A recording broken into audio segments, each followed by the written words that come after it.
You are all members of the same race, the human race, which started with black women between 300,000. Don't interrupt me, I don't have much time. Now, white folks, you don't like it, but all you are is faded blacks. Every one of you, if you trace your DNA back far enough, you're going to find that some of your DNA came from Africa, because we all have the same ancestor back there, every single one of us. And those of you who think you don't have are obviously from outer space. Now, that means that every one of us is a 30th to 50th cousin to every other person in this room. Well, every person in this room who considers himself or herself a biracial person, stand. Don't you stand. Don't you stand.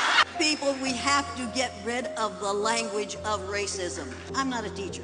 Teachers dispense facts and figures so that they can get their kids ready for the end of school testing. I've been called a trainer. You train dogs and horses and members of the military. I don't train people. I'm an educator. The word educator comes from the root duck deuce, which means lead, the prefix e, which means out, the suffix ate, which means the act of, and the suffix or, which means one who does. An educator is one who is engaged in the act of leading people out of ignorance. In this country, we spend a lot of money on what we call education. It isn't education, it's indoctrination.